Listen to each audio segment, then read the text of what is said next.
Maaf ya, saya lagi ada di tempat umum, jadi rame, ada orang-orang ngomong, mudah-mudahan nggak terpengaruh. Baik, ya, nggak terganggu ya, saya balik dulu sebentar. Ya.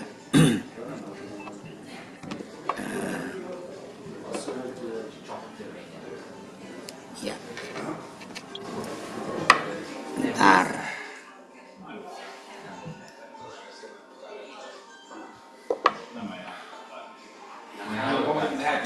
Ya, shalom semua, selamat pagi yang ada di Indonesia, ada di Asia, ya, yang di Eropa, ini ada di Belanda, ada yang ikut di Facebook, Instagram saya dari Australia. Terima kasih, selamat pagi juga.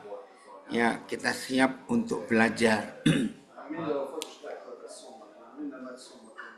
Tema kita hari ini mengerikan sekali.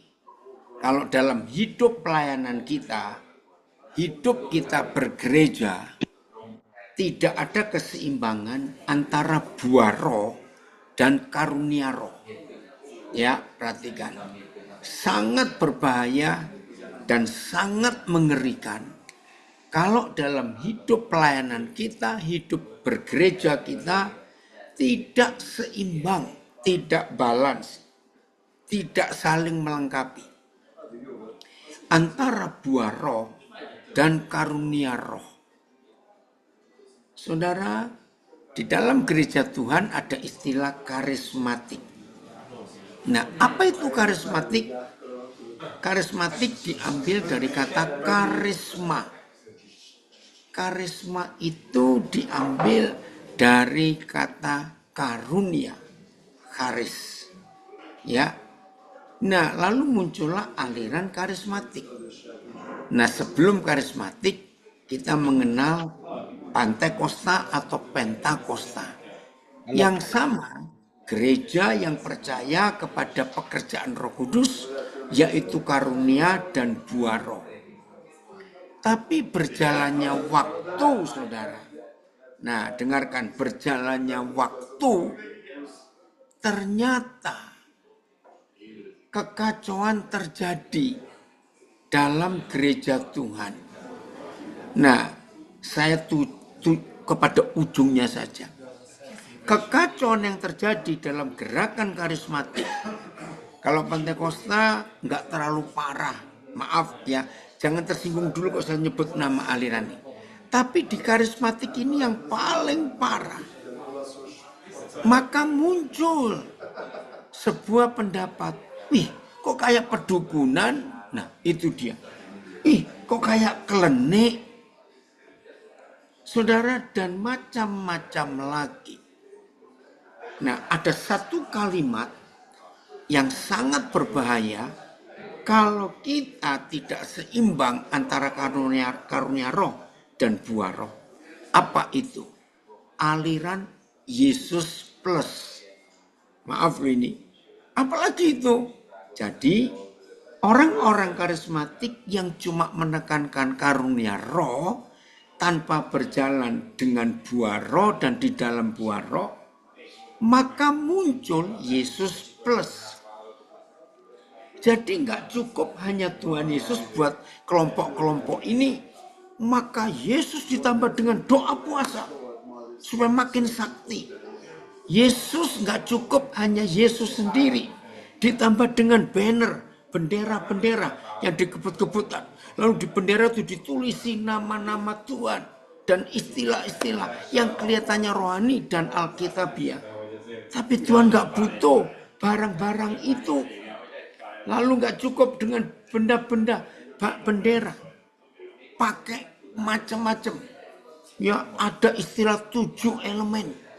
Ditambahin batu, air, tanah, paku, ya, muncul lagi Yesus plusnya pakai minyak urapan, dikencurkan kemana-mana, pakai anggur perjamuan, dan banyak plus yang lain. Karena mereka tidak percaya kalau cukup Yesus saja. ditambahi yang lain-lain. Nah, ini yang mengerikan, saudara. Akhirnya Yesusnya jadi tersingkir. Belum lagi ada gereja, maaf, yang merasa lebih rohani, merasa lebih hebat, lebih dekat Tuhan. Kalau kembali ke akar Yahudi, maaf. Lalu ibadahnya kembali ke hukum Taurat. Pakai ini, pakai itu, pakai tudung ini, jubah ini. Wih, jubahnya mahal-mahal loh, saudara. Itu bisa puluhan juta, 5 juta, 10 juta. Satu jubah saja. Yang macam-macam. Wih, merasa lebih rohani, lebih sakti kalau pakai jubah itu. Seandainya sekarang ini, baik yang di Zoom, Instagram, Facebook, atau di audio saya, yang mendengar dan saudara ada di kelompok tersebut, saya harap jangan tersinggung dulu, jangan keluar dulu. Maaf, ini ramai sekali orang di sini. Ya, jangan keluar dulu, jangan tersinggung, dengar dulu sampai selesai.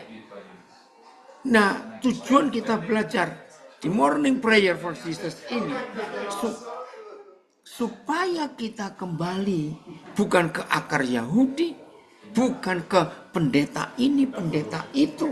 Tujuan kita belajar supaya kita kembali kepada Alkitab. Jadi tidak ada hal-hal lain. Ya, mengerikan sekali. Doa puasa tidak salah. Tetapi kalau ada pengajaran bahwa dengan puasa Tuhan lebih mendengar kita, nah itu salah. Enggak, yang ramai itu di tempat saya, Pak Tony. Ya, karena saya di tempat umum ini. Saya nggak bisa melarang mereka untuk pergi, saya juga nggak punya tempat lagi. Maaf ya, maaf. Amin, aman Pak. Ya udah, oke. Jadi saya di tempat umum ini, maaf. Jadi Yesus itu jangan ditambah apa-apa. Biar Yesus sendiri. Izinkan saya mengatakan kalimat ini. Saudara, kalau Tuhan Yesus bisa ketemu, kalau kita bisa ketemu Tuhan Yesus sekarang, saudara, dia tuh capek loh, saudara. Lo capek dalam hal apa? Maafkan saya. Ketika orang Katolik memaksa Tuhan Yesus pakai pakaian Katolik, ketika orang Advent memaksa Yesus pakai pakaian Advent, ketika orang baptis memaksa Yesus pakai pakaian baptis, ketika orang Pantekosta memaksa Yesus pakai pakaian Pantekosta, ketika orang Protestan memaksa Yesus pakai jubah Protestan, dia itu capek, saudara. Dia nggak mau kita paksa dia pakai jubah-jubah itu. Tapi dogma dan doktrin membuat Yesus jadi aneh.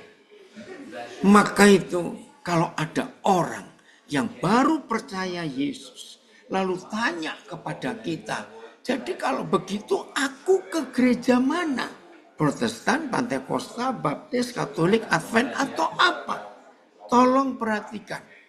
Kalimat seperti itu betul, only Jesus, tidak ada yang lain. Maka itu kalau sampai ada orang yang baru percaya dia dan menanyakan kepada kita, yang membimbing orang itu sampai percaya Yesus, lalu muncul pertanyaan, saya ke gereja mana? Berarti Yesus belum murni Yesus. Tuhan Yesus kita paksa pakai jubah-jubah keagamaan atau jubah dogma doktrin kita. Nah, ini yang membuat dunia bingung dan dunia kacau. Mau percaya Yesus yang mana? Padahal Tuhan Yesus cuma satu.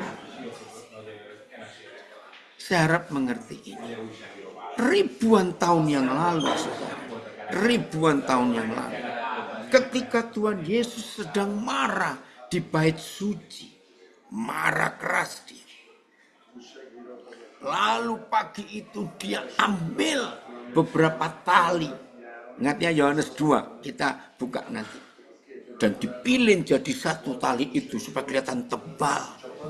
Lalu dengan tali itu dia obrak-abrik semua bisnis yang ada di halaman bait suci di Yerusalem.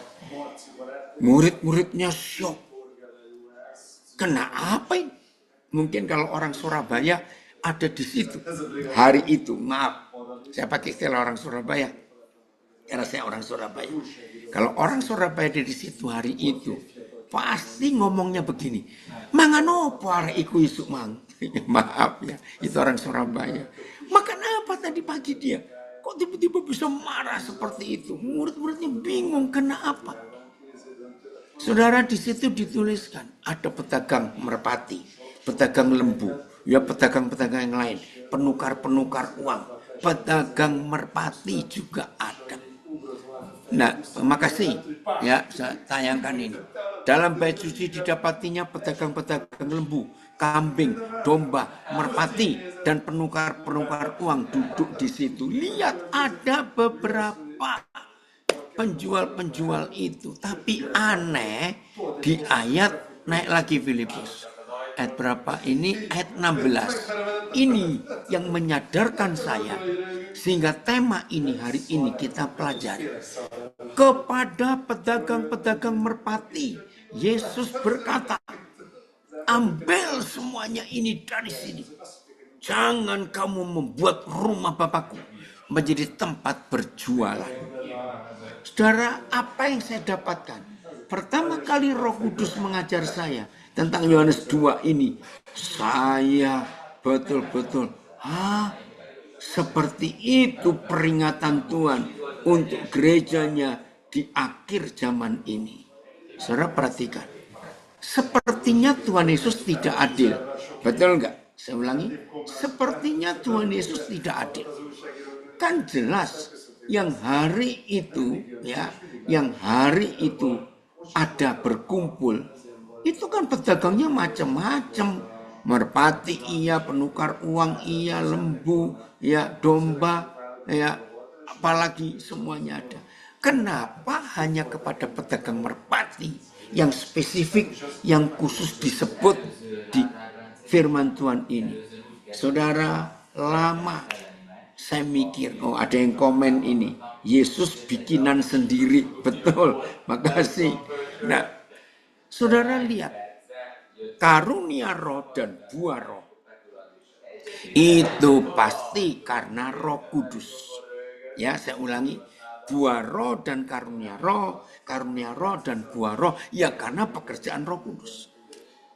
Dan lihat dalam kalangan karismatik, karismatik itu muncul di dunia itu tahun 63, saudara, catat. Meledaknya itu 63. Ketika suatu hari ada sekelompok besar orang Katolik di Amerika, saya lupa di kota mana. Mereka buat KKR, pertama kali orang Katolik buat KKR di stadion sepak bola. Saya lupa di kota mana, state mana di Amerika, di tahun 63. Ternyata Roh Kudus hadir, saudara. Sehingga hari itu para biarawan, biarawati, suster, pastor, imam-imam penuh Roh Kudus dan berbahasa roh. Bingung semua. Wah, itu Konsili Vatikan baru selesai tahun 62. Vatikan itu belum pernah mengadakan sidang umum sejak gereja itu berdiri pada abad yang keempat. Maka itu mereka percaya konsili pertama itu ada di kisah Rasul 15.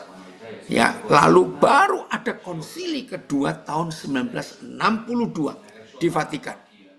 Sampai hari ini Gereja Katolik belum pernah mengadakan konsili lagi.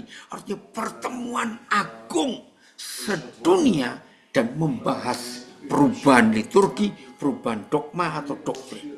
Itu belum pernah ada, baru tahun 62. Nah, begitu Konsili Vatikan kedua melahirkan keputusan bahwa umat Katolik boleh baca Alkitab dalam bahasanya sendiri. Tadinya nggak boleh, dilarang. Hanya pastor, imam yang boleh baca dan tidak boleh pakai bahasa lain, harus bahasa Latin. Tapi Konsili Vatikan kedua merubah semuanya, banyak saya nggak hafal. apa yang dirubah pada Konsili Vatikan yang kedua tahun 1962. Nah, tahun berikutnya 63 mereka buat KKR seperti yang dialami oleh gereja-gereja yang lain. Nah, di situ lawatan Tuhan terjadi. Saudara, tahun 65 karismatik masuk ke Indonesia. Ya, langsung tujuannya dari Jakarta ke Bandung oleh seorang imam dari gereja episkopal ya yang diundang ke Indonesia oleh kakak beradik ya yang luar biasa. Sebentar, saya namanya harus ingat, Tan Kelok dan Tan Keyan. Mereka semua orang dari Jawa Timur tadinya. Nah, sudah meninggal. Nah, saudara, dua kakak beradik ini mengalami lawatan Tuhan. Mereka mengundang seorang imam dari episkopal namanya Edwin Stube.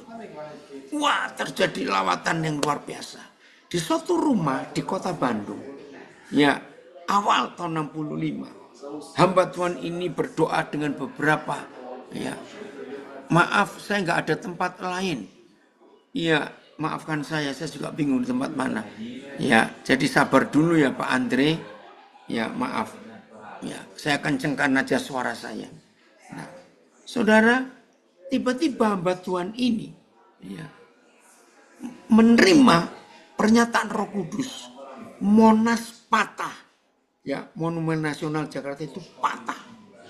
Lalu dalam nubuatannya, hamba Tuhan ini berkata, kalau Monas patah, akan ada kudeta, akan ada penumpahan darah yang besar. Dan betul terjadi 30 September tahun 65. Indonesia mengalami perubahan. Tapi di situ lawatan Tuhan sangat luar biasa, saudara.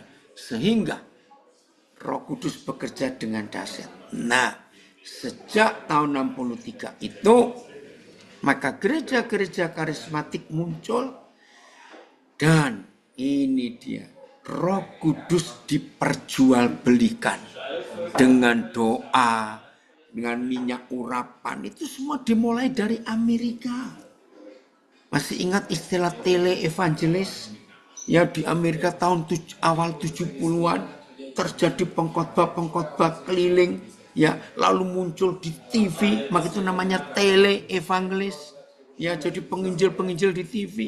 Dan menyedihkan, hampir semua mereka, kalau mereka sedang khotbah di TV, akhir daripada khotbah itu pasti cari duit. Saudara, beli kalung salib yang sudah kami doakan. Ini minyak urapan, silakan beli. Ini gelang yang sudah didoakan. Nah, ternyata yang dikatakan Yohanes 2:16 itu terjadi di generasi kita ini. Tidak sedikit hamba-hamba Tuhan, maaf, yang merasa punya urapan, punya karunia roh. Lalu keliling kemana-mana, menubuatkan orang. Apalagi kalau ada flyer-flyer, serbaran-serbaran. Setelah ibadah, akan didoakan satu persatu, maaf. Oh, orang-orang yang percaya Yesus Plus sangat suka kalau ikut ibadah, setelah ibadah didoakan. Itu, wah, terus tumpang tangan. Terus dinubuatkan satu-satu. Wih, itu kebaktian bisa berjam-jam, saudara. Aduh, ini dia ada yang komen, betul. Western theology berakhirnya jadi teologi kemakmuran. Puji Tuhan. Ini yang ngomong-ngomong sudah pada pindah tempat. Ya, jadi ya udahlah, coba ya saya tunjukkan dulu itu mereka. Nah ini. Jadi saya itu di tempat umum, ya. Mereka baru jalan keluar. Puji Tuhan, itu dia ya. Nah itu mereka. Ya sudah sepi ya sekarang. Baik, kita lanjutkan. Perlu sabar, memang perlu sabar. Oke. Ya, nggak ada orangnya, sudah sepi. Nah, jadi setiap kali selesai khotbah seperti itu. Saudara, saya cerita ya suatu hari, ini di Surabaya. Saya lagi santai, nggak ada pelayanan. Nah, ada teman saya, memangnya suka nubuat, dikit-dikit suka nubuat, ya. Nah, kebetulan, terus saya bilang, kok dia lagi nganggur? Iya. Ayo ikut yuk ke salah satu hotel yang cukup besar di Surabaya. Ada apa? Kalau makan saya nggak mau, kan kita baru makan. Enggak. Ini ada hamba Tuhan dari Malaysia. Punya karunia nubuat. Saya langsung batin, nah ini lagi nubuat. Terus kena apa? Hamba Tuhan ini sangat peka Koden. Sudahlah dia teliti sekali. Sampai hal yang tersembunyi pun tahu. Apa? Terus gimana? Nah hari ini dia datang khusus. Diundang oleh seorang pengusaha. Dan buka meja. Ya, dan kali ini mejanya cukup besar. Isinya kira-kira 15 orang. Kalau dipaksa dempet-dempet ya bisa 18. Terus kenapa? Ya datanglah. Ya udah saya pikir apa salahnya. Saya mau belajar dari hamba Tuhan yang lain. Yang buat saya kaget saudara. Itu betul-betul saya nggak percaya. Tapi itu fakta. Bapak ikut kelompok yang A atau B atau C.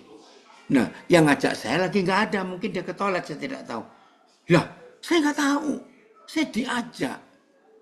Terserahlah saya mau didudukkan di mana saja. Dengar. Oh, bukan begitu, Pak.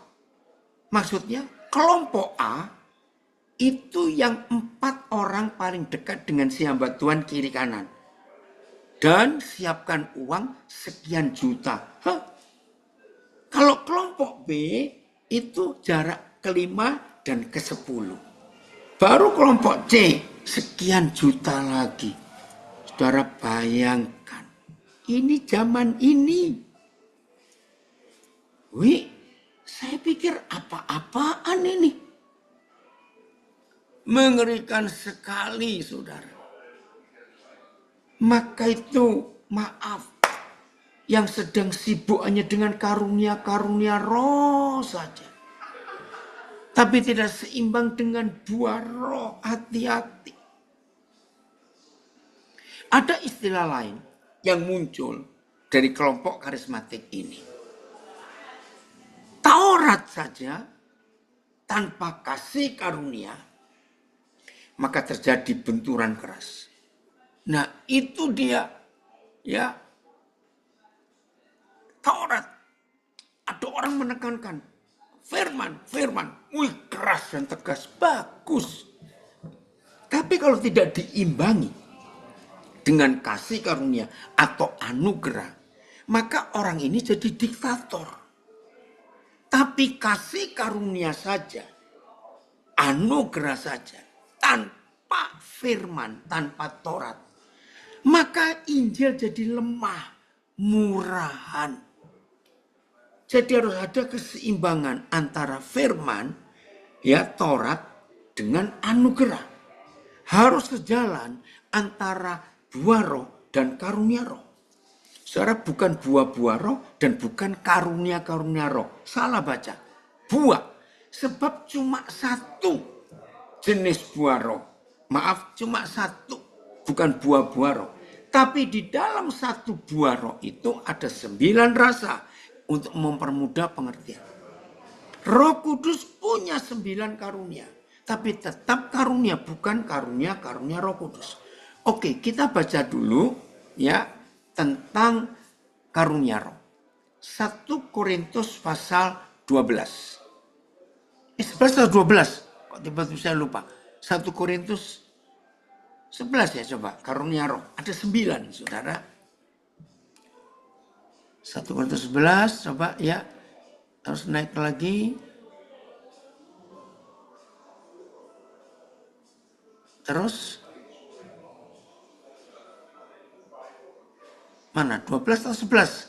Tolong saya yang ingat. Oh 12 berarti. Maaf, 1 Korintus 12, maafkan saya.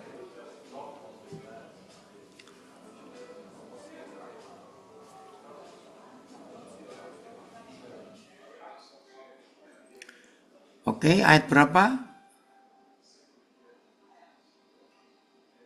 Terus ayat 7 kok nggak salah. Coba mulai 7. Nah ini dia.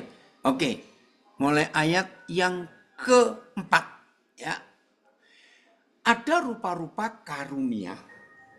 1 Korintus 12 mulai ayat 4. Ada rupa-rupa karunia. Tapi satu roh. Dan ada rupa-rupa pelayanan. Tetapi satu Tuhan. Terus. Dan ada berbagai-bagai perbuatan ajaib. Tetapi Tuhan adalah satu yang mengerjakan semuanya dalam semua orang. Wih, keren sekali ya. Saya baca ayat 6-nya. Dan ada berbagai-bagai perbuatan ajaib, tetapi Tuhan adalah satu yang mengerjakan semuanya dalam semua orang. Ayat 12, ayat 7. Lihat ya. Tetapi kepada tiap-tiap orang dikaruniakan pernyataan roh untuk kepentingan bersama dalam nama Yesus. Tekankan ini, untuk kepentingan bersama, bukan untuk si pribadi yang punya karunia dan hanya untuk orang tertentu yang bisa memberi banyak uang, lalu si hamba Tuhan yang merasa punya karunia hebat ini ngikutin terus. Dan akhirnya lihat, tidak sedikit orang Kristen jadi bodoh. Mau beli rumah, oh telepon Nabi itu, betul nggak rumah yang mana? Anak mau masuk sekolah, oh telepon dulu si hamba Tuhan yang punya urapan itu. Boleh nggak sekolah di situ? Mau bisnis apa? Telepon dulu Nabi itu. Itu loh ngerohnya mengerikan. Akhirnya di mana Tuhan? Kalau sudah begitu. Oke, kembali lagi. Filipus belum selesai. Ya. Phil, kamu tuh belum pernah jawab loh. Papa ini bertanya berkali-kali. Kenapa harus keluar masuk firman ayatnya ini loh. Papa ini belum ngerti. Kalau memang ada masalah nggak apa-apa. Ya, oke. Belum jawab loh Phil. Bisa jawab sekarang nggak? Daripada Papa nunggu. Halo? Tidak ada masalah, Pak. Ya, karena Oh, ya di videonya inginnya menampilkan fokus ke Papa gitu. oh, tapi kalau waktu baca Alkitab nggak apa-apa ya, nggak usah fokus ke saya ya. Hari-hari ketemu lu saudara lewat Zoom ini maaf ya, supaya ini tahu. Sebab kepada yang seorang Roh memberikan karunia untuk berkata-kata dengan hikmat. Satu. Kepada yang lain Roh yang sama memberikan karunia berkata-kata dengan pengetahuan. Dua. Kepada yang seorang Roh yang sama memberikan iman. Ya. Ya. Yang berikut dan yang ketiga, yang kepada yang lain Roh memberikan karunia untuk menyembuhkan. 4. Yang kelima, kepada yang seorang Roh memberikan kuasa untuk mengadakan mujizat. Yang keenam, naik vel, dan kepada yang lain ia memberikan kuasa untuk dan kepada yang lain ia memberikan karunia untuk bernubuat. Yang keenam, dan kepada yang lain lagi ia memberikan karunia untuk membedakan bermacam-macam roh. Kepada yang lain, yang seorang, yang ketujuh, ia memberikan karunia untuk berkata-kata dengan bahasa roh, ada 9 maaf ya. Dan kepada yang lain yang memberikan karunia untuk menafsirkan bahasa roh itu. Nah, jadi ada 9 karunia roh yang tercatat di 1 Korintus 12 mulai ayat 7 sampai ayat yang ke-10. Ya. Lihat ayat yang ke-11. Tetapi semuanya ini dikerjakan oleh Roh yang satu dan yang sama. Ini penekanannya. Semua ini 9 karunia ini dikerjakan oleh Roh yang satu dan yang sama. Yang memberikan karunia kepada tiap-tiap orang secara khusus. Jadi ada 3 poin penting di ayat 11 supaya saudara dan saya yang bergerak di dalam pelayanan karismatik. Saya ini asli orang karismatik sejak tahun 72. Nah, saya dimuridkan langsung oleh hamba Tuhan pertama yang datang dari Amerika tahun 65 itu, yaitu Edwin Stube. Jadi saya sejak awal pelayanan sudah ada di dalam karismatik. Maaf, tetapi saya tidak ngeroh. Harus seimbang, saudara. Nah, ada 3 poin di ayat 11. 1. Apa saja bentuk pekerjaan Roh Kudus memang beda-beda.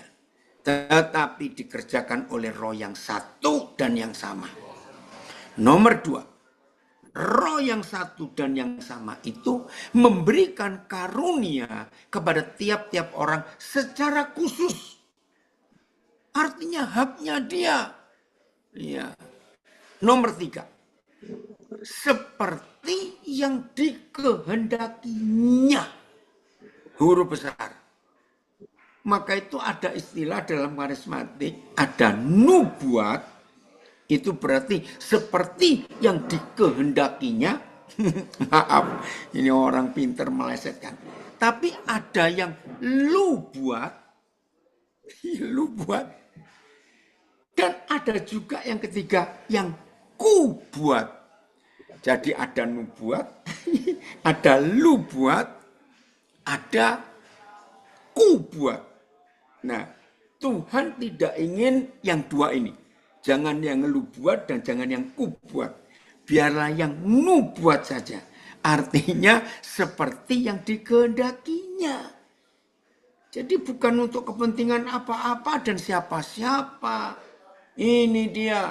Wih, dari BSD. Sekarang banyak hamba Tuhan pengen jadi selebritis. Karena memang ada pasarnya, pahamnya. Yaitu fans clubnya. Jadi kita bisa bedakan mana follower, mana fans club. Unik juga kamu ngomong, tapi itu betul. Nah, jadi 9 karunia roh itu bukan milik kita. Jadi kita nggak boleh berkata, saudara, saya punya roh nubuat. Saya punya roh berkata-kata dalam bahasa roh. Saya punya roh mujizat. Saya punya karunia kesembuhan. Saya punya, nggak ada. Semua milik Tuhan dikerjakan oleh roh yang satu dan yang sama sesuai dengan kehendaknya. Bukan keinginan kita. Maka itu, terima kasih Phil, ini Papa mau bilang untuk terjemahan lain. Maka itu ketika, maaf ya, saya cuma cerita. Banyak orang tahu, saya ini cukup peka dengan Roh Kudus. Tapi saya tidak mau, karena saya tidak bisa. Kalau tiba-tiba ada orang tanya, Pak Daniel atau Koden, tolong doakan saya, tolong mau bicara apa? Wih, itu saya tantang keras. Kalau ada orang maksa begitu, saya cuma tanya, punya Alkitab enggak? Kalau enggak punya, saya belikan. Loh kenapa? Mencari firman Tuhan bukan lewat orang lain. Harus dari diri sendiri, belajar ketemu firman. Ya, ayat. Semuanya ini dikerjakan oleh roh yang satu dan yang sama. Yang memberi kepada masing-masing orang seperti ia kehendaki. BS. Ayo naik cepat Filipus. Jadi ingat ya, saya tidak mau. Tolong Koden tanyakan Tuhan, jodoh saya siapa? Wih, itu pedukunan, itu klinik rohani. Hati-hati saudara. Enggak, Tuhan kita enggak seperti itu. Ingat baik-baik ya, kita harus berubah. Semuanya itu dikerjakan oleh roh yang satu itu juga. Masing-masing orang diberi karunia yang tersendiri menurut kemauan roh itu sendiri. Keren, TSI. Semuanya dikerjakan oleh roh Tuhan. Dia juga lah yang menentukan kemampuan mana yang diberikan kepada setiap orang. Dan kita nggak bisa milih-milih. Tolong Agung sudah bangun. Jadi kita nggak bisa milih-milih. Nah ini ada yang tanya, jadi gimana? Ada sekolah atau khusus bahasa, karunia bahasa roh? Ngawur itu. Nah, ini cucu saya manggil saya opung, pung gembala, pung gem. Nggak ada. Nggak ada sekolahnya di Alkitab, nggak ditulis kok. Apalagi bilang sekolah Nabi. Maaf ya, ayo kita bernubuat, bareng-bareng belajar bernubuat. Nggak ada, saudara. Jangan aneh-aneh. Oke? Nah, FIA-nya coba Filipus. Lihat ya. Jadi hanya Roh Kudus yang mengerjakan yang sama. Semua karunia dan kuasa ini diberikan oleh roh yang sama, yang menentukan karunia atau kuasa yang mana harus diberikan kepada kita masing-masing. Maka itu saya tegaskan lagi, pasti di antara kita ada yang tanya, Koden terus gimana dong supaya saya bisa dapat karunia roh itu? Pasti ada yang tanya. Saya jawab, hanya kalau saudara dan saya taat mutlak kepada Bapa di surga, maka karunia roh itu bekerja. Jangan sekali-kali ada yang mengajar melawan firman. Kalau saudara rajin doa puasa, dalam sebulan 20 hari puasa, engkau jadi makin sensitif, makin peka pada Roh Kudus. Ngawur. Saudara harus bangun pagi 3:30 dan doa sampai jam 5. Maka karunia Roh akan bekerja. Setan itu yang ngajar. Ada yang berkata, beri persembahan sebanyak-banyaknya. Maka saudara makin peka. Wih, ngawur itu. Saudara, tidak ada usaha dari kita sedikit pun supaya karunia Roh dan buah Roh itu nyata. Selain taat, tolong catat. Maka itu saya menentang kalau ada khotbah. Wih, kalau saudara rajin puasa, engkau hebat bekerja. Aduh, itu jadi sombong. Iya. Kenapa? Kalau saudara ingin sakti dan puasa, ya sama dengan dukun. Ada komen, karunia itu inisiatif Tuhan, amin, untuk memperlengkapi kita dalam melayaninya. Betul sekali, bersifat tentatif, bukan statif, benar. Jadi tergantung hari itu ada orang sedang membutuhkan apa dari karunia Roh, dan kebetulan saudara atau saya lagi ada di situ dan tidak ada orang lain. Tolong, ini harus dimengerti baik-baik. Kalau suatu saat saudara lagi di suatu tempat dan saudara cuma sendiri, tiba-tiba ada orang yang sedang membutuhkan Tuhan. Perlu salah satu dari 9 itu tadi. Karena cuma ada saudara di situ atau cuma ada saya di situ, ya Tuhan pakai kita yang ada di situ. Dan itu bukan milik kita. Terus kita bisa bawa kemana-mana. Tidak. Betul. Tentatif, bukan statif. Jadi tergantung yang punya. Dia mau gunakan untuk apa dan untuk siapa. Jadi nggak ada. Oh, saya punya karunia ini buat. Saya punya karunia ini. Nggak ada. Tolong berubah mulai hari ini. Dan selalu ada firman. Oke. Sebelum kita masuk pada buah roh, kita lihat ayat ini. 1 Samuel pasal 3. Ayat 18 mulai. Bagaimana Samuel kecil, Samuel muda ini dipakai oleh Tuhan dengan cara yang ajaib. Dan Samuel ini hebat, karunia rohnya hebat. Ayat 18, Filipus 1 Samuel 3. Lalu Samuel memberitahukan semuanya itu kepada Eli dengan tidak menyembunyikan sesuatu pun. Nah, ini karunia nubuat, karunia pengajaran yang pertama kali bekerja di hidup Samuel. Dan waktu itu Samuel masih ingusan. Coba lihat ayat 7. Ini unik. 1 Samuel 3 ayat 7. Jadi setuju, saya belum kenal Pak siapa ini KL, siapa ya? Pak KL, oke. PKL, apa nggak tahu. Itu berkata, tentatif, bukan statif, ini dia. Jadi, saudara yang masih nganggap Tuhan panggil Samuel 3 kali berubah. 4 kali, bukan 3 kali. Yang keempat baru Samuel tahu kalau itu Yahweh Tuhan yang panggil. 3 kali pertama Imam Eli tidak ngerti. Nah, kenapa sampai 4 kali? Dan sabarnya Tuhan ngajak Samuel ngomong. Ternyata ini anak ingusan. Samuel belum mengenal Yahweh. Hah? Belum kenal diajak ngomong. Firman Yahweh belum pernah dinyatakan kepadanya. Ingusan gak anak ini?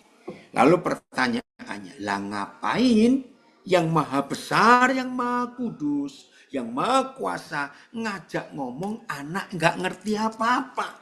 Kan buang-buang waktu. Oh, ini baru tahu ya, inilah Samuel.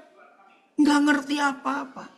Jawaban saya kalau ada yang tanya, hari itu ada keadaan yang sangat genting, sangat darurat di Israel. Yahweh Tuhan Bapa di surga harus memberitahu. Sama seperti, saudara masih ingat alat sensor tsunami yang dipasang di laut sejak tsunami Aceh? Ya tujuannya apa? Supaya kalau ada tsunami mau datang, alat itu bunyi memperingatkan. Nah hari itu saudara akan ada tsunami besar di Israel. Tabut akan dicuri karena Imam Eli nggak bertobat. Kerajaan kemuliaan Tuhan akan lenyap, namanya Ikabod. Nah Tuhan itu bingung mau cari siapa yang diajak ngomong ini. Imam Eli, coba lihat ayat 2. Imam Eli itu seperti apa kondisinya? Ya, pada suatu hari Eli yang matanya mulai kabur dan tidak dapat melihat dengan baik sedang berbaring di tempat tidurnya. Nah ini kondisi pemimpin gembala zaman itu. Terus ayat 1, pada waktu Samuel yang muda itu menjadi pelayan Yahweh di bawah pengawasan Eli. Ini masalahnya. Pada masa itu firman Yahweh jarang, penglihatan-penglihatan pun tidak sering. Saudara tahu apa artinya? Maka itu hamba-hamba Tuhan, pengkhotbah-pengkhotbah, gembala-gembala, majelis-majelis, penginjil-penginjil. Tolong ya perhatikan, hati-hati. Kalau sampai mata rohani jasmani kita kabur, sampai telinga rohani, telinga jasmani kabur, celaka saudara, celaka. Ampuni kami Tuhan. Kondisi ini yang saya paling takutkan sebagai rekan sekerja Yesus. Aduh Tuhan tolong, ini mengerikan. Coba lihat terjemahan lain Filipus. Serius. Kalau kita yang menyebut diri hamba Tuhan, pelayan Tuhan, pemberita firman, tapi sudah mulai tuli rohani, kabur rohani, aduh celaka. Pada suatu hari Eli sedang berbaring di tempatnya, penglihatannya mulai kabur sehingga dia tidak dapat melihat dengan baik. Coba ayat 1-nya, Phil, ayat 1-nya. Ini ngeri loh saudara. Maka itu kalau sampai ada pelayan Tuhan, hidupnya nggak seimbang, cuma ngeroh saja, nggak ada buah roh. Cuma firman-firman, khotbahnya tajam firman, tapi nggak ada kasih karunia. Wih, itu pendeta jahat. Di Indonesia ada loh saudara seorang hamba Tuhan. Setiap kali saya dengar dia khotbah, apalagi sekarang ada YouTube, nggak pernah senyum wajahnya. Sampai saya tuh pernah bicara dengan tangan kanannya. Cobalah beritahu dia, senyum sedikit lah. Nggak pernah, apalagi tertawa. Wih, ini hamba Tuhan menakutkan. Ya, maaf, jangan tanya saya di sini, nggak boleh. Ayat Samuel yang masih muda itu melayani Yahweh di bawah pengawasan Eli. Pada waktu itu firman Tuhan Yahweh jarang dan penglihatan tidak sering. Coba BIS-nya. Udah mengerikan sekali ini. Sementara itu Samuel yang masih anak-anak itu melayani Yahweh di bawah pengawasan Eli. Pada masa itu jarang sekali ada pesan dan penglihatan dari Yahweh, TSI. Samuel terus melayani Yahweh dengan bimbingan Imam Eli. Pada masa itu jarang ada nabi yang menyampaikan pesan dari Yahweh dan penglihatan-penglihatan pun jarang terjadi. Nah ini loh, kalau karunia roh padam di dalam hidup kita, dalam pelayanan kita, dalam jemaat yang kita layani, kalau padam celaka, kita celaka, jemaat juga celaka karena tidak tahu mau dibawa kemana. Oh Tuhan tolong Tuhan. Tolong saudara, saya ini salah satu yang saya paling takut kondisi ini. Ketika saya nggak peka lagi, ketika saya nggak tajam lagi melihat Tuhan bekerja apa. Nah bayangkan, dalam kondisi bangsa atau gereja separah itu, ada peringatan tanda bahaya dari surga. Tapi Tuhan tidak ketemu siapa yang bisa diajak ngomong. Satu-satunya pribadi yang sangat mungkin untuk diajak ngomong. Ya Rondi, kakek senang ketemu kamu pagi-pagi. Nanti ya uang sekolahmu. Satu-satunya pribadi yang sangat mungkin bagi Yahweh Tuhan bicara. Itu anak ingusan ini. Maka itu sampai 4 kali. Karena Samuel belum kenal Yahweh. Dan firmannya belum pernah disampaikan. Aduh, ngeri ya. Nah ini loh pentingnya karunia roh. Bukan untuk kita. Tapi untuk keadaan. Jangan salah. Maka itu sedih dan celaka. Kalau ada hamba Tuhan karismatik merasa lebih hebat. Saya tajam, peka. Maaf ya. Aduh, saya mau ngomong apa? Ngomong jalan. Kenapa dalam hal ini kok banyaknya itu tante-tante, saudara? Tante ini punya karunia nubuat, tante itu punya karunia nubuat. Terus hamba Tuhan dari Malaysia. Kenapa lebih banyak hamba Tuhan dari Malaysia itu kebanyakan nabi? Saya juga nggak ngerti. Kenapa begitu? Hati-hati, saudara, hati-hati. Panggil tante itu loh. Dia itu peka loh. Dia bisa ngelihat setan. Coba di rumahmu dicek ada apa itu. Kok anakmu sering nangis malam? Kenapa usahamu kok sering bangkrut? Panggil tante itu. Panggil orang yang punya karunia roh. Untuk ngecek ada apa. Dalam nama Yesus. Tuhan tidak pernah menjanjikan saudara dan saya itu bisa ngelihat setan. Pret, ngapain setan dilihatin? Yang Tuhan janjikan, kita harus bisa mencari wajahnya. Mencari Tuhan. Itu perintah. Maafkan saya. Diperintah untuk cari wajahnya, cari Tuhan aja. Nggak ketemu-ketemu. Gobloknya. Kok cari setan dan lihat setan? Ngawur itu. Maaf ya yang tersinggung. Itu orangnya. Gitu aja sudah. Stop. Dengan karunia-karunia. Semakin ritual, semakin halu. Ini siapa yang ngomong betul juga. Ya, tiap hari kebaktian melulu. Dikit-dikit perjamuan kudus. Takut ada apa-apa itu sudah. Yesus plus anggur dan roti. Enggak benar. Itu tak jadi jimat, saudara. Pokoknya biar Yesus itu Yesus. Udah, nggak usah yang lain-lain. Ini ada yang komen ini lucu. Semakin ritual, semakin halu. Tiap hari kebaktian melulu. Dan komen, kepekaan rohani bertumbuh dari persekutuan dengan Yahweh Elohim dalam iman dan ketaatan akan firman Yahweh. Betul. Wih, ini luar biasa. Seorang senior dari Jogja yang punya rumah lansia di Kaliurang. Silakan datang ke Pak Agus Mujiono ini. Hebat, ada retreat nanti bulan Februari ya, 14-15 kalau nggak salah. Khusus lansia. Wah, keren sekali. Ya, sudah ada pondokan di situ. Baik. Nah, kita lanjut ayat 18 ya. 1 Samuel 3 tadi. Ini seru loh, saudara. Waduh, ini kalau ngomongnya jadi panjang, bahannya masih banyak. Oke, lihat aja nanti gimana ya. Oke.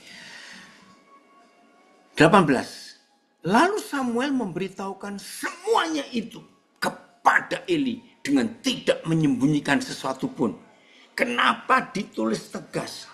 Karena anak kecil ini harusnya masih dengar firman. Musa belah laut, Nuh buat kapal, Abraham mempersembahkan Ishak. Harusnya begitu. Tapi anak kecil ingusan yang belum kenal Tuhan, belum tahu apa-apa, diajak ngomong tentang hancurnya Israel, tentang rusaknya tabut perjanjian dicuri oleh orang Filistin, rumah Tuhan dibakar, wah semuanya. Jadi kan syok anak kecil ini. Maka itu dia menyampaikan semuanya tanpa menyembunyikan suatu pun. Eli gemetar, saudara. Imam Eli ketakutan. Maka itu kemudian Eli berkata dalam penyerahan totalnya. Karena kabur mata, telinga sudah mulai enggak dengar. Dia Yahweh. Biarlah diperbuatnya apa yang dipandangnya baik. Habis Israel hari itu. Eli meninggal, bait sucinya tidak ada, tabut perjanjiannya tidak ada. Nah, yang ngero-ngero izinkan saya nambahin dikit. Baca baik-baik sejarah Israel dan kitab perjanjian lama. Mengapa sampai hari ini orang Israel tidak pernah lagi mempersembahkan korban persepuluhan? Catat. Ini pendeta-pendeta karismatik Pantai Kosta Mata Duitan bertobat. Maaf saya ngomong. Saudara dengar. Ada dua penyebab. Kenapa sampai hari ini? Sejak tahun 70 Masehi. Jadi sudah 2000 sekian ratus tahun yang lalu. Sejak bait suci yang dihancurkan pasukan Jenderal Titus dari kerajaan Roma. Sampai hari ini nggak ada bait suci, tidak ada tabut perjanjian. Maka itu orang Israel tidak pernah, catat, tidak pernah. Pak Agus tolong jawab ini dari Pak Yawandi Purwokerto Astuti mau tanya acaranya di mana? Tolong jawab. Saudara perhatikan. Mengapa sampai hari ini orang Yahudi, orang Israel tidak ada yang mempersembahkan persepuluhan? Karena bait suci tidak ada. Dan tidak ada tabut perjanjian. Dan belum ada imam yang dilantik sah. Jadi mereka tidak bisa memperlakukan ibadah korban termasuk persepuluhan. Dan yang kedua, baca baik-baik perjanjian lama. Persepuluhan itu hanya untuk hasil bumi dan hasil ternak. Bukan uang. Aduh, yang mata duitan memperkosa ayat perpuluhan untuk cari duit buat kepentingannya sendiri. Kalau Pak Agus masih ada, tolong. Oh ya ini. Ya, oh di taman doa Pius ya. Oke, lihat nomornya ada. Ngerti ya saudara? Nah sekarang lihat 15. Apa yang terjadi setelah Eli meninggal? Bait suci tidak ada. Di Israel nggak ada ibadah sabat. Karena nggak ada yang mimpin. Nggak ada tabutnya. Jadi ibadah sabat saja tidak bisa. Apalagi perpuluhan. Itu dia. Ada yang tanya dari Nabiri. Apa perlu Yahweh bertanya kepada kita? Kamu mau jadi saya? Ini, hei, nyeleneh sekali ini. Ini ada yang tanya dari Nabi Re. Betul juga ini, ayo. Ada yang mau tanya gak kepada Tuhan? Ada yang mau jadi Tuhan? Wakili Tuhan. Oke. Dan Samuel makin besar. Tanpa ada ibadah, sabat tidak ada, ibadah korban persembahan apa-apa tidak ada, karena nggak ada bait suci, karena nggak ada tabut perjanjian, ayo hancur. Dan Yahweh menyertai dia. Tolong karismatik-karismatik yang ngeroh-ngeroh, lihat kalimat ini. Dan tidak ada satupun dari firman-Nya itu yang dibiarkannya gugur dalam nama Yesus. Saudara jangan panik kalau nubuat yang saudara sampaikan salah dan batal. Ingat, saya pernah salah karena manusia. Maka itu jangan sekali-kali. Saudara sedih, mutung, orang Jawa bilang, kecewa, nggak mau jadi hamba Tuhan. Karena saudara, nubuat yang saudara sampaikan salah. Loh katanya dari Tuhan, kok begini? Firman ini 1 Samuel 3 ayat 15 menjamin. Yang dijamin tidak dibiarkannya gugur adalah firman yang tertulis. Bukan karunia roh. Tolong catat ya, beri penegasan ini. Nah, dari Surabaya ada komen. Lah, sekarang semua gereja beraliran Pentakosta, karismatik, semuanya menetapkan dan mengajar ketaatan, beri perpuluhan apapun dan bagaimana. Sudah diberi ajaran, jemaat harus mentaatinya. Iya, kalau saya, ayo pindah gereja rame-rame. Jangan kebaktian di situ saja. Maaf loh saudara. Tapi bersyukur loh, kira-kira 5 tahun belakangan ini saya ketemu sudah banyak jemaat yang pintar-pintar. Apa itu jemaat pintar? Jemaat yang gak mau dibohongin, ditipu oleh pendetanya pakai ayat untuk beri persembahan. Maafkan saya, ya. Jadi tidak ada. Maafkan saya. Ini pernah saya ngomong ini ada orang tertawa geli. Loh memang. Saya sudah banyak jemaat yang pintar toh. Ya, jadi yang tanya ini ya pindah gereja saja. Dan saya meyakinkan saudara, sekarang juga tidak memberi perpuluhan itu tidak dosa dalam nama Yesus. Tapi tidak taat pada firman itu yang dosa. Rajin memberi perpuluhan tapi terus berzina. Rajin memberi perpuluhan tapi masih punya musuh. Apa gunanya? Tidak begitu.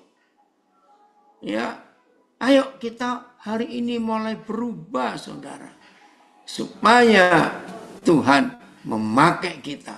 Siapa ini Bonbas? Papa lupa. Oke ya, saya lanjutkan. Jadi yang tidak dibiarkannya gugur bukan karunia nubuat, karunia penglihatan.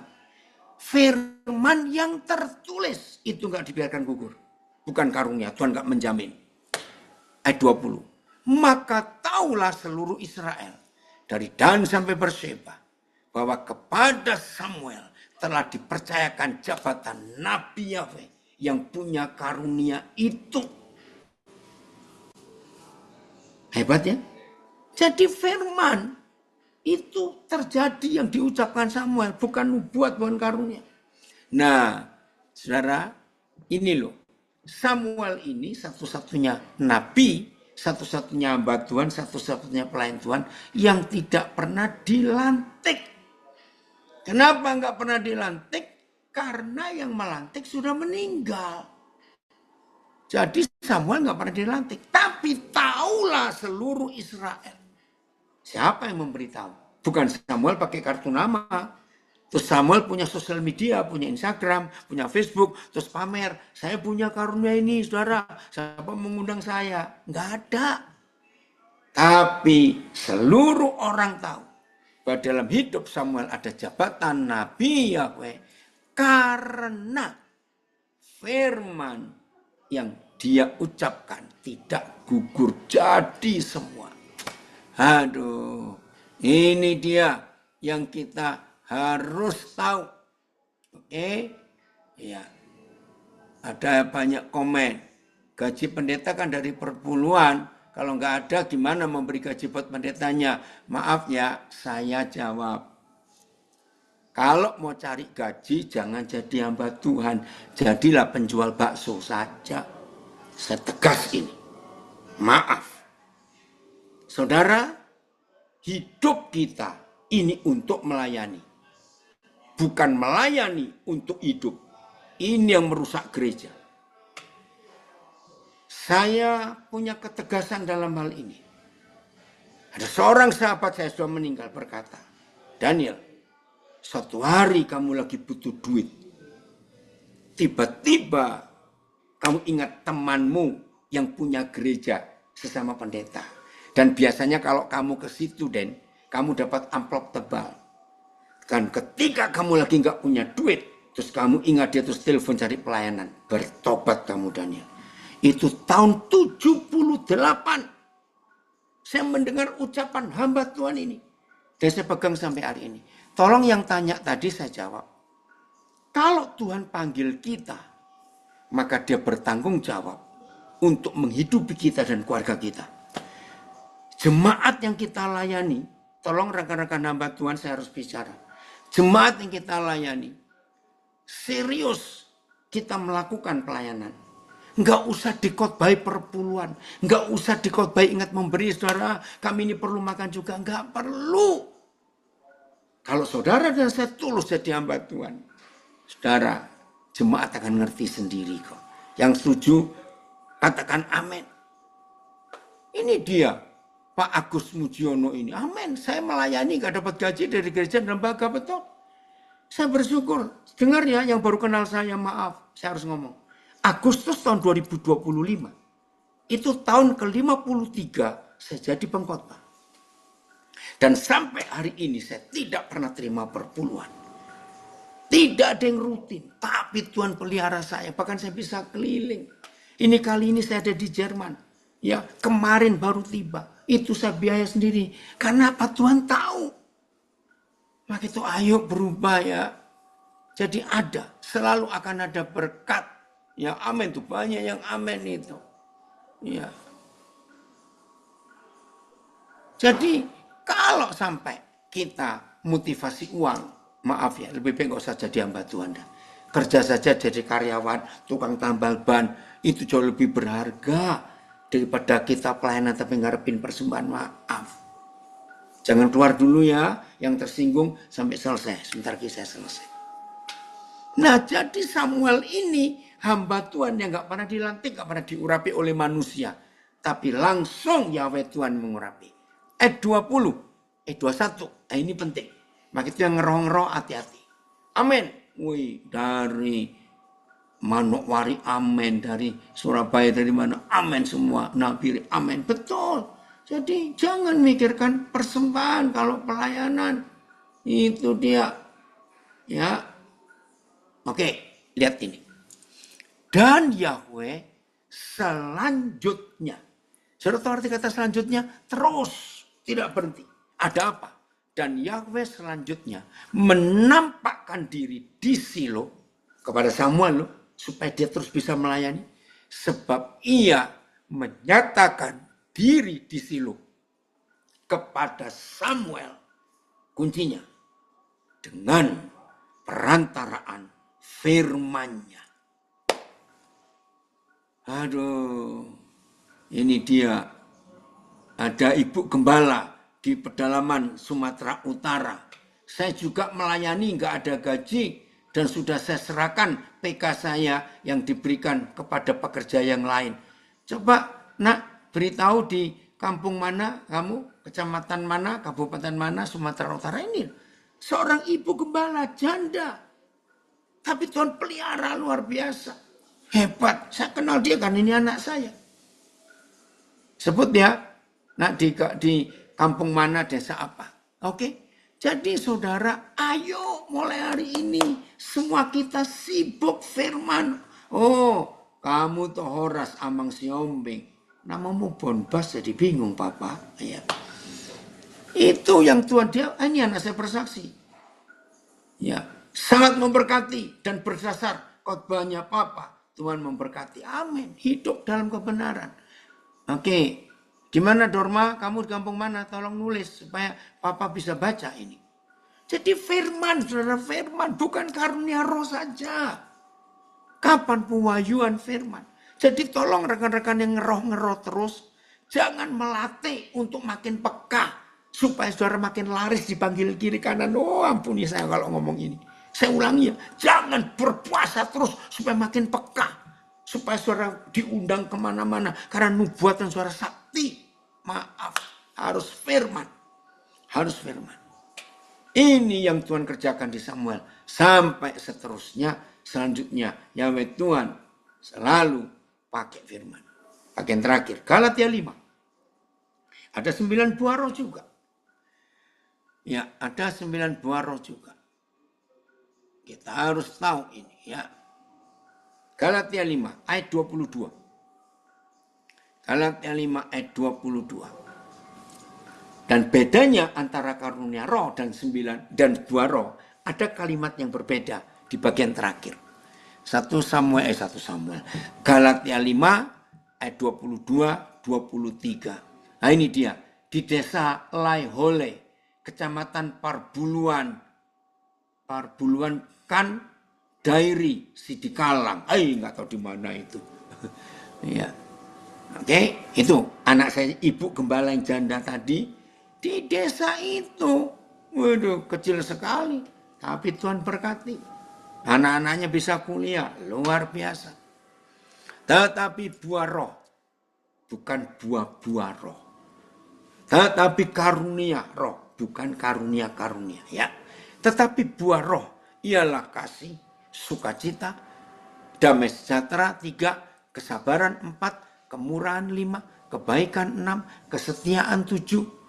Terus ayat 23, kelemah lembutan 8, penguasaan diri yang ke-9. Nah, bedanya dengan karunia. Setelah 9 buah roh, Roh Kudus nyatakan lewat tulisan Paulus, ada kalimat, tidak ada hukum yang menentang hal-hal itu. Terjemahan yang lain, tidak ada hukum yang melawan hal-hal ini. Terus naik lagi, PS, tidak ada hukum agama yang bisa melarang hal-hal seperti itu. Buah roh tadi ya. CSI, hukum Taurat pun tidak menentang semua hal itu. Artinya begini, saudara. Ternyata orang yang bergerak dan hidup di dalam karunia roh, yang 9 juga tadi jumlahnya, itu seringkali bermasalah dan ada masalah dan buat masalah. Dan orang yang hanya hidup dan bergerak di dalam karunia saja tanpa buah roh, maka banyak pertentangan di hidup orang-orang itu.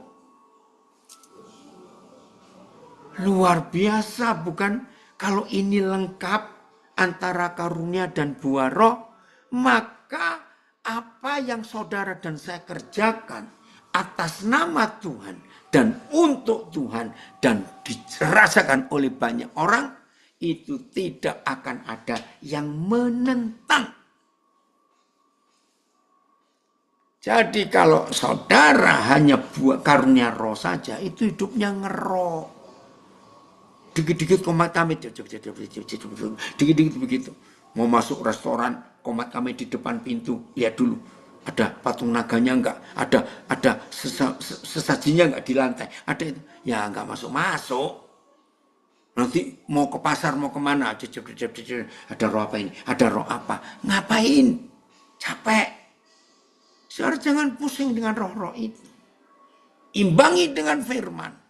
Maka kekuatan firman itu luar biasa. Maka itu dalam hidup ini saudara, ayo kita kerjakan. Oke, sebelum saya akhiri, boleh enggak ada pertanyaan? Silakan yang di Zoom, Instagram, Facebook. Ada yang komen lagi. Jemaat jangan diancam dengan perpuluhan. Tidak kasih perpuluhan, tidak diberkati. Kenapa Lin? Kok tertawa Lin? Ya, Koden.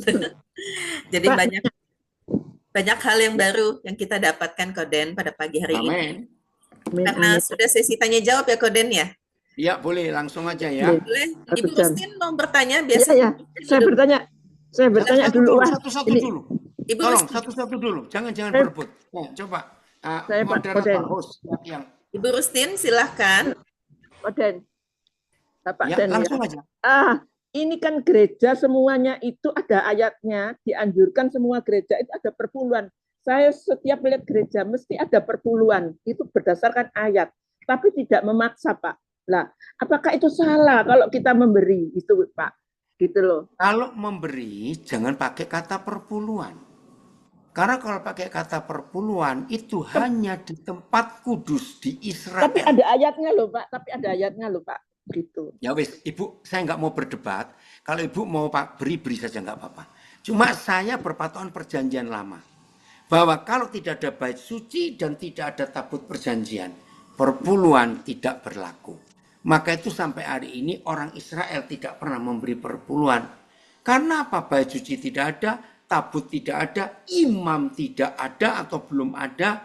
Dan perpuluhan itu hanya untuk hasil bumi, sayur, pertanian, dan ternak. Jadi yang tetap mau beri nggak apa-apa. Toh bukan untuk saya kok, untuk gereja saudara. Jadi Bu Rustin jelas ya, nggak apa-apa, lakukan saja. Oke, yang lain, ayo gantian. Jelas ya Bu Rustin. Ya. Koden, soalnya dari Maleakhi 3 ayat 10 banyaknya si Koden ya.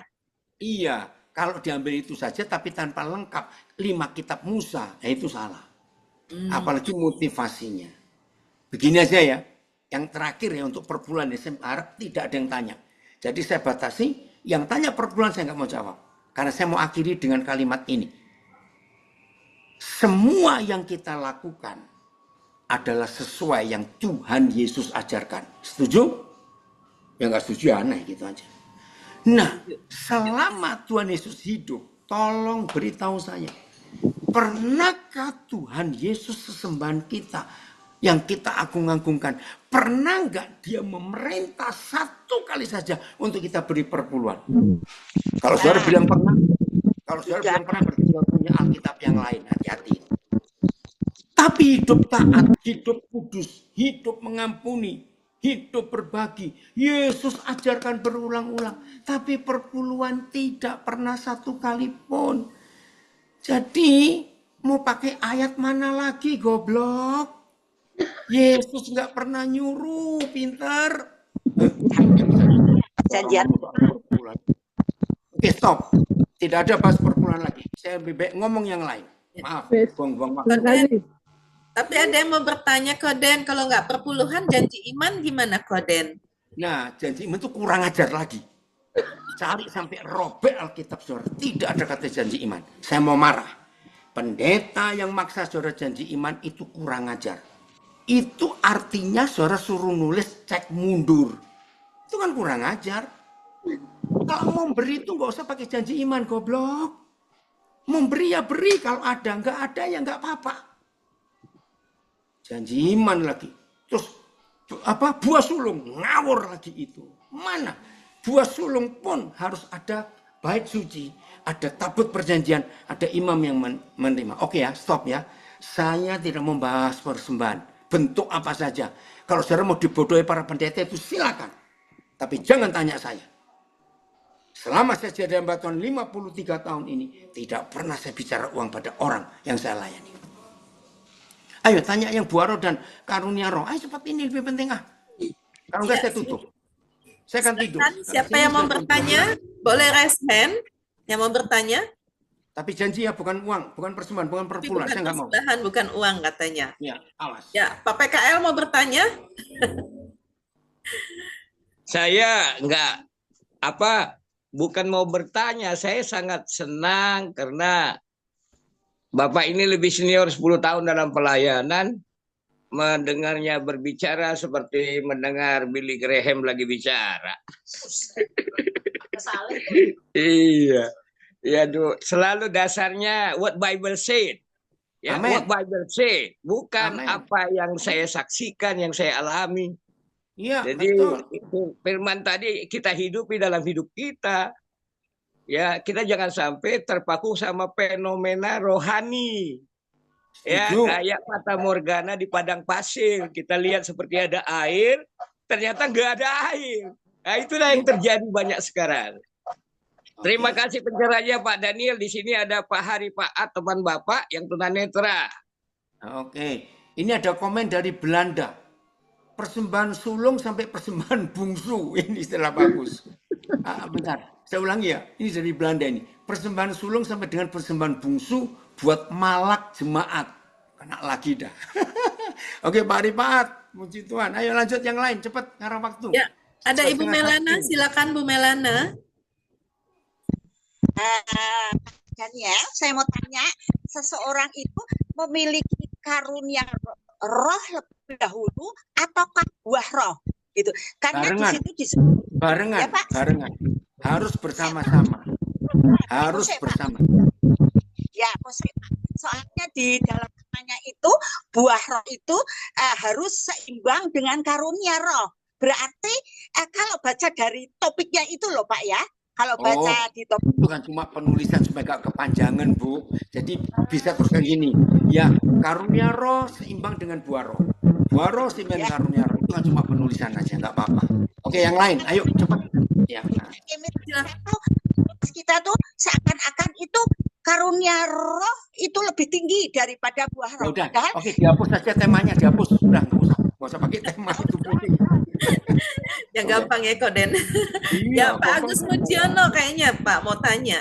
Ya kok. Ya, silakan. Silakan, monggo Pak Agus. Ya, silakan Ibu.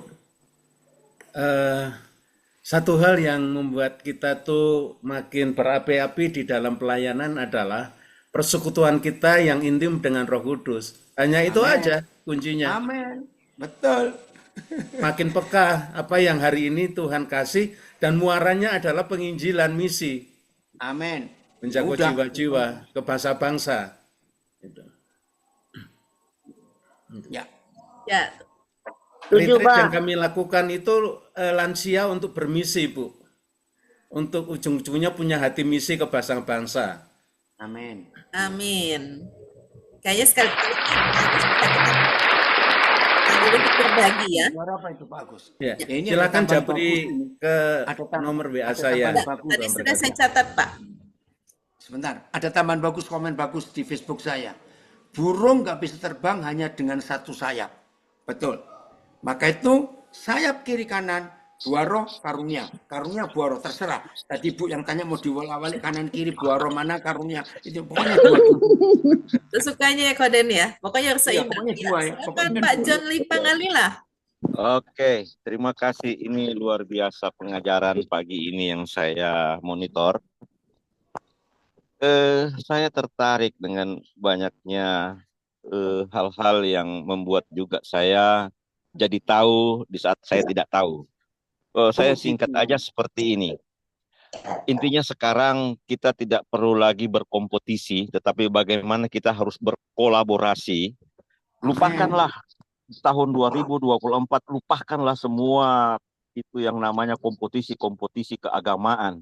Tetapi mari kita memandang ada amanat agung yang Yesus perintahkan kita kerjakan untuk kita hadir sebagai penjala-penjala agar supaya semua boleh menjadi murid. Itu pertama. Yang kedua, bagaimana doa Yesus sudah bisa terjawab, akan menjadi satu ya di dalam berbagai perbedaan-perbedaan, dan ada berbagai juga pemahaman-pemahaman bagaimana harus mau menjadi satu ya. Tentunya hanya bagaimana kita beriman, berdoa dan sebagainya.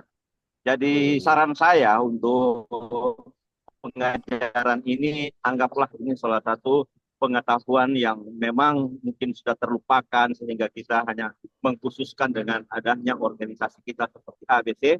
Namun saran saya bagaimana kita ini agar supaya tidak lagi berkompetisi yang mungkin hanya mau menghakimi orang lain atau menghakimi organisasi lain, tapi mari kita berkolaborasi ya, kolaborasi sehingga benar-benar amanat agung perintah Yesus ini dapat digenapi di zaman-zaman yang modern atau di zaman-zaman yang baru seperti ini.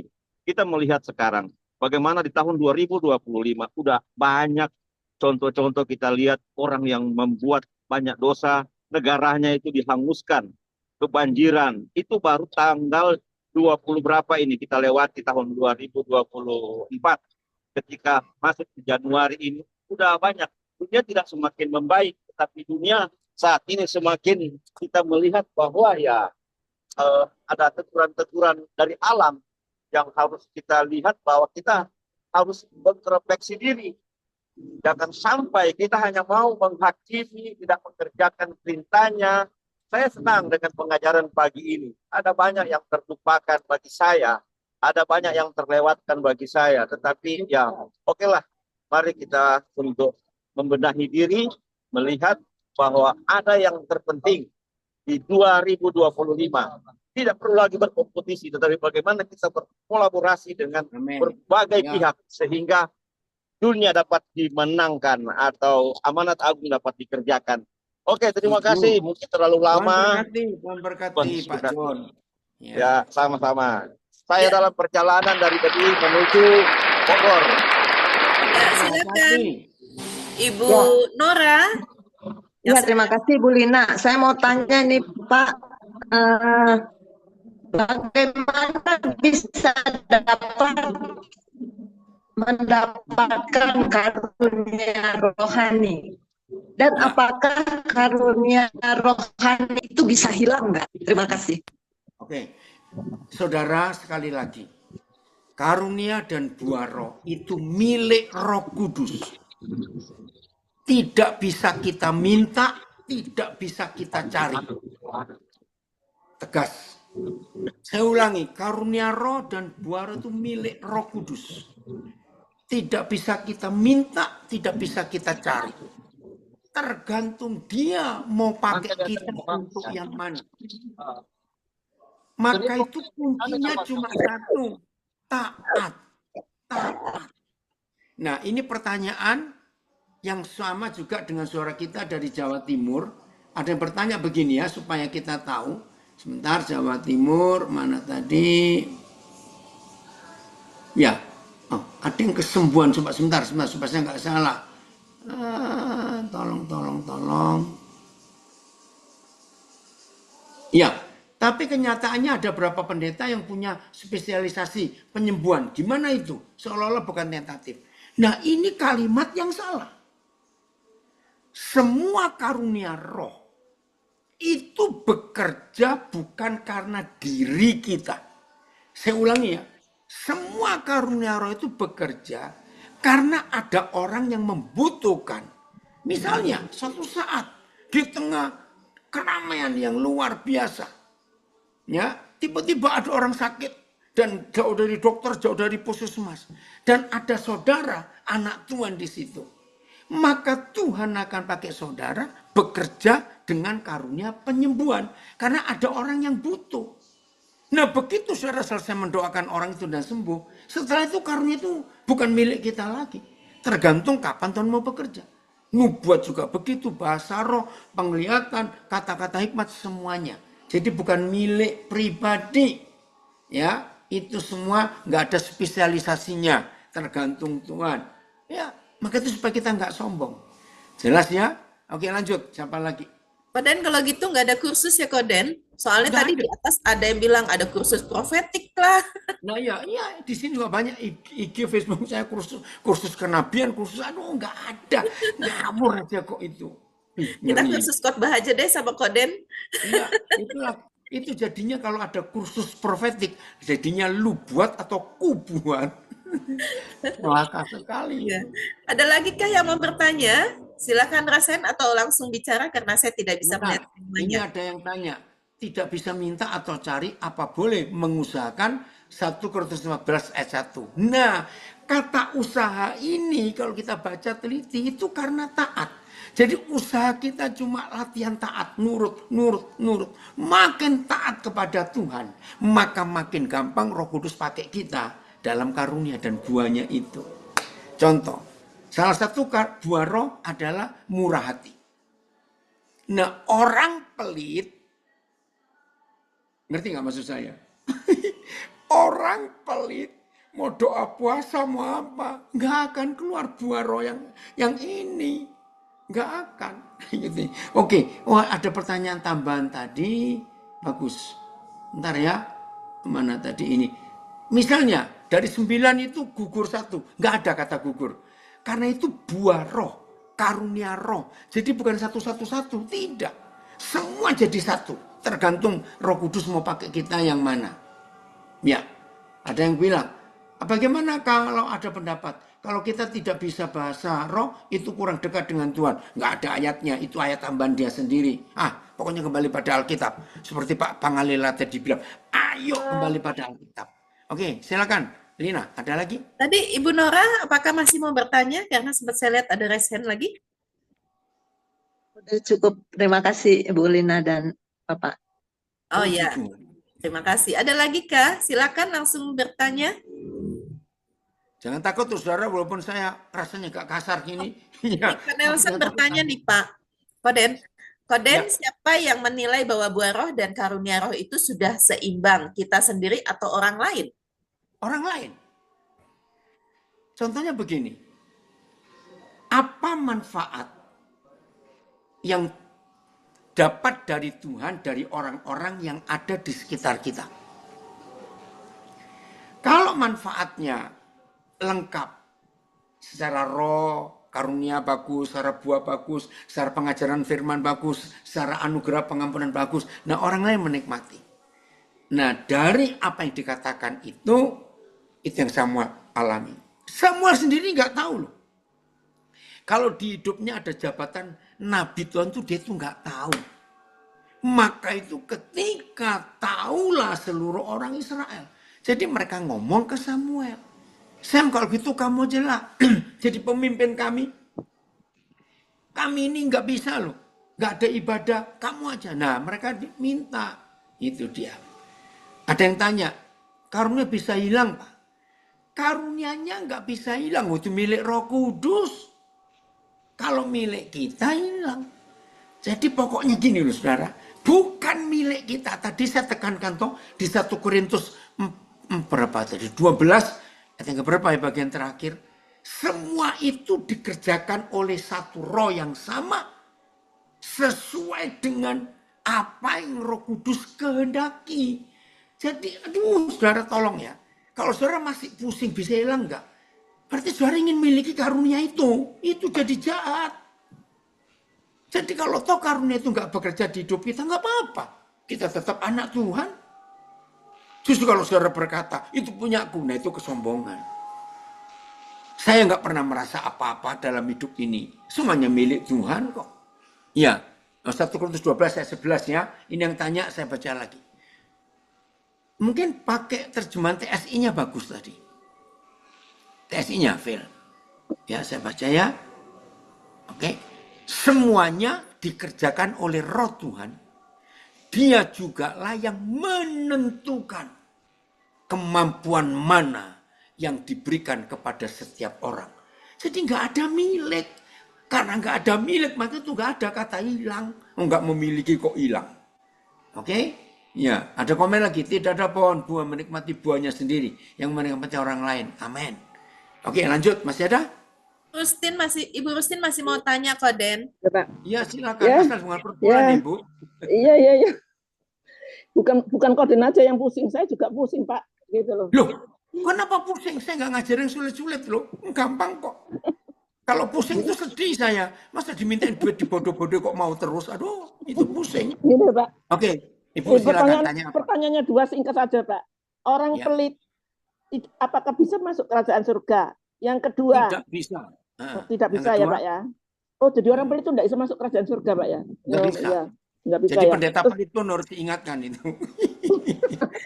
terus yang kedua, Pak, orang Ya. tidak bisa bahasa roh, apakah bisa masuk kerajaan surga? Karena bahasa roh itu bukan kewajiban. Surga itu cuma satu, bertobat atau tidak. Meninggalkan dosa atau tidak. Jadi nggak ada. Maka itu banyak yang ngawur-ngawur. Bahasa roh itu bukan jaminan. Bahasa roh itu, kita ini sudah bahasa roh sejak bayi loh saudara. Bahasa roh itu bahasa ibu. Bahasanya papa di surga. Nggak apa-apa. Nggak apa ya, Pak ya. Dalam hati aja bahasa roh. Gitu ya Bu Rustin. Ya, makasih Pak Daniel, Tuhan berkati. Udah puas Ibu Rustin, ini Ibu Rustin baru belajar.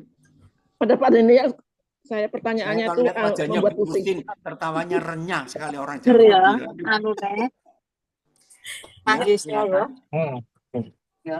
Ada lagi kah yang mau bertanya? Ini soalnya Koden udah mau jam 1 ya Koden. Iya betul, sudah jam 1 Jam 1 kurang 6 pagi. menit. Orang, ya. Oh, Ibu Nora bertanya, tapi sepertinya ini nggak dijawab lagi deh. Ada pertanyaan gini, Koden. Tadi kan sudah sepakat Koden ya. Oh iya, satu lagi Pak nanya, kalau nggak ada perpuluhan, dari mana penghasilan gereja untuk semua kegiatan? Ya dari persembahan jemaat. Ya, betul. Istilahnya aja tuh. Perpuluhan. Persembahan. Saudara, saya ini pernah jadi gembala loh, hampir 14 tahun. Kok pacar Bruni. Coba Ini dengar dulu, pacar saya mau Bruni. bersaksi. Tolong mute dulu. Saya pernah jadi gembala hampir 14 tahun, 13 tahun, 38 bulan. Selama saya jadi gembala, tidak ada kantong persembahan yang beredar. Gereja yang saya pimpin waktu itu pintunya ada 5. 2 kiri, 2 kanan, 1 pintu masuk. Nah, di 5 pintu itu saya taruhkan kotak persembahan. Yang mau kasih, yang nggak mau juga nggak apa-apa. Selama 13 tahun 8 bulan, tidak pernah ada perpuluhan di gereja saya. Tapi tiap bulan, kebutuhan gereja, bayar listrik, kebersihan, bayar air, ya biaya pekerja, orang kantor, ya apa-apa. Itu ditulis rutin. Nah, terus saya bilang, yang mau beri silakan beri. Ya, mau langsung dulu nggak ada bank dulu zaman itu. Dulu adanya wesel, saudara, belangku wesel. Saya jadi gembala itu cukup lama. Nah, jadi yang mau beri silakan. Yang mau taruh kotak persembahan silakan. Nah, kalau ada lebih setiap bulan itu, ya dari kebutuhan yang ada, ternyata selalu surplus, saudara. Selalu lebih. Lebihnya itu sampai bisa 600%, sampai 50%. Jadi 5 kali lipat dari yang kita butuhkan. Karena jemaat tahu bahwa uang ini kemana. Nah, di kantor gereja saya waktu itu selalu ada tumpukan belangko wesel. Dan di belangko wesel itu yang nggak tahu belangko wesel nanti tanya yang tahu ya. Itu sudah ada nama rekan-rekan saya pendeta-pendeta dari mulai waktu saya belum kenal Papua, Kalimantan, NTT, Maluku, ya terus Sulawesi, daerah-daerah desa Sumatera. Nah itu tiap kali bendahara ngitung ada lebih, langsung dibagi rata ke semua hamba-hamba Tuhan yang kami ingin berkati.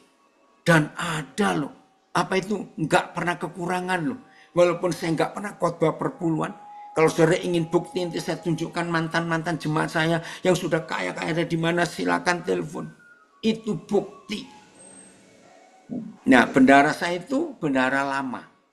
3 bulan pertama saya jadi gembala, perang dengan bendara ini. Karena apa?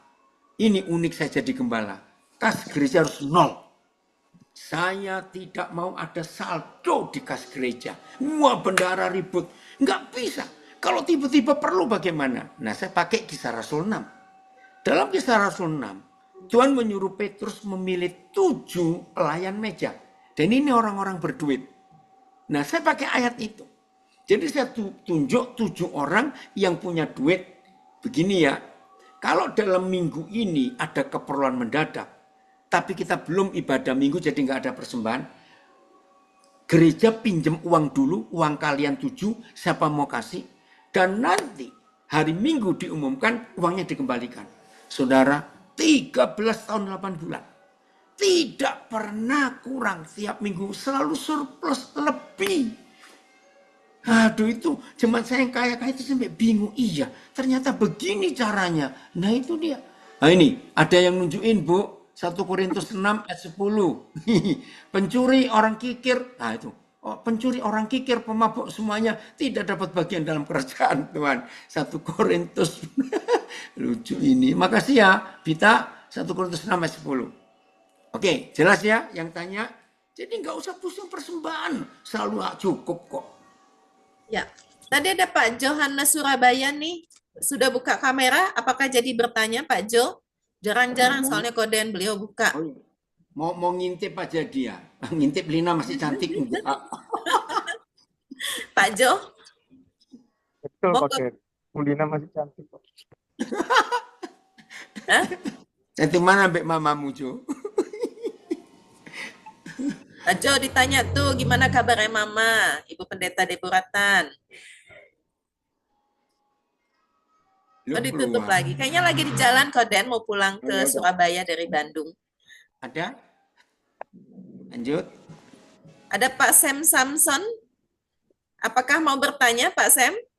Udah, dia tanya di Facebook tadi. Oh, sudah. Ya. Ada lagi kah? Kalau enggak kasihan Koden nih udah jam 1 pagi nih. Ya, salam Koden, saya Nelson. Oh, Pak Nelson lagi, monggo. Udah juga. Mungkin teman-teman, menurut saya perpuluhan dengan persembahan mereka agak rancu karena saya pikir kalau lihat besar nominal persembahan itu bisa melebihi dari perpuluhan. Nah, mungkin apa di situ ininya nggak boleh ada perpuluhan, dia menganggap tidak ada uang sama sekali untuk aktivitas. Padahal kita hanya istilah persembahan, cuman ada kewajiban perpuluhan, wajib 1/10 begitu. Tapi kalau kata Koden tadi itu bukan uang, hasil bumi atau hasil ternak. Nah, itu mungkin Kata yang Tuhan, saya lihat bukan dari kata benang saya. merahnya. Pak Nelson, bukan kata Koden, kata Firman. Kata firman, ya, melalui Koden itu tadi. Mungkin apa begitu Kodennya? Saya nggak tahu apa yang menjadi pertentangan antara perpuluhan dengan persembahan. Karena persembahan itu bisa melebihi dari perpuluhan, bisa perseratia, bisa dia kasih semuanya. Itu persembahan kan, dari hati gitu. Bukan kewajiban. Kalau Nelson. perpuluhan itu ada kewajiban kayaknya. Pak Nelson, jangan ngomong bang lagi. Saya sudah tutup dari awal tadi, nggak usah ngomong ini. Maaf Koden. Ada tergelitik aja. Itu menjadi pertentangan. Saya udah hindari aja. Udah, kalau memang kasih aja, jangan pakai. Menurut saya, oke Koden, mohon maaf. Dan kasih ketela itu hukum Taurat.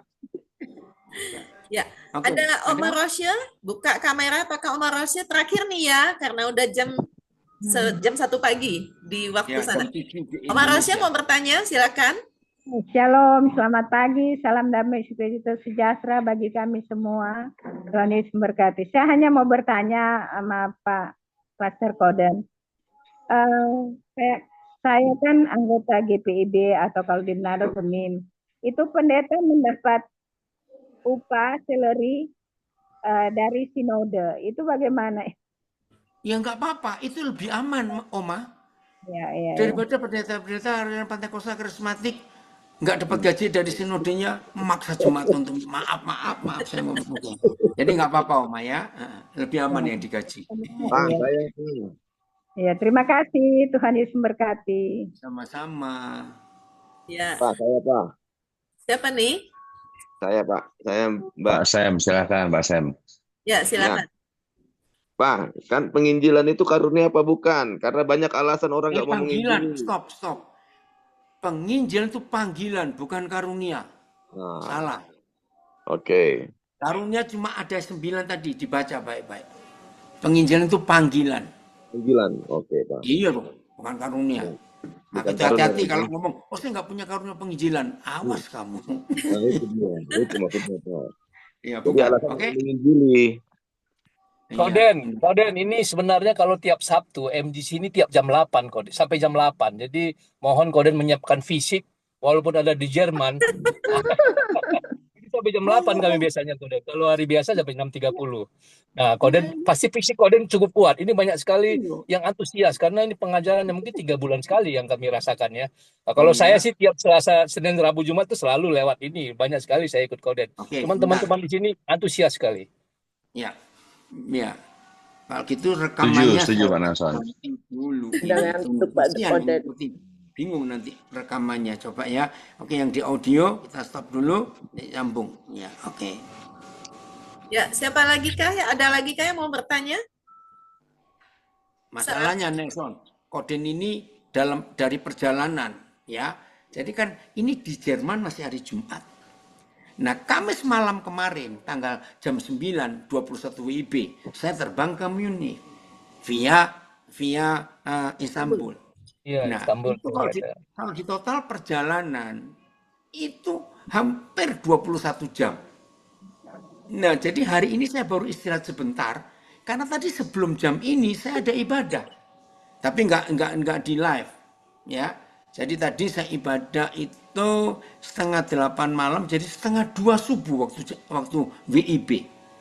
Nah, 1:30 subuh WIB selesai tadi jam berapa tadi? Jam 3:30 WIB. Terus jam 5 nyambung ini. Nah, itu jadinya capek juga Nelson. Besok Kan ada Roh Kudus yang menguatkan Pak Den. Iya. Ada Roh Kudus. Ada yang ngomong ini, saya nggak tahu siapa ini, Ibu Lasut. Wah, sudah jam 1 kok masih segar wajahnya. Ya karena Roh Kudus. Tapi Amin, ada Roh Kudus Koden, luar biasa semangat. Amin. Oh, semangat selalu. Tapi kita tetap butuh istirahat. Nggak boleh ngeroh terus begitu. Nah, itu dia, nggak boleh ngeroh. Iya. Suara siapa tuh? Pak Jo ya? Pak Den. Pak Den. Pak Den. Ya. Jangan naik capek nanti. Jangan apa? Udah sih, istirahat dulu. Ya, Nanti ya. nyambung lagi. Ya. Iya nih, Koden masih istirahat dulu. Karena Oke. waktu saya telepon Koden itu, Koden baru pulang, terus udah di jalan. Tadi malam kami kemarin ya, sore kontakan sama Pak Dev. Pak Dev, beneran tuh Koden sampai di Jerman jam 5 pagi Indonesia. Sempet juga Koden. Minum jus Pak, biar Iya. sehat. Ya, itu saya sampai di Istanbul. Iya makanya saya sampai sempet nggak ya, bener nggak ya, takutnya Koden salah. Makanya yang dari kita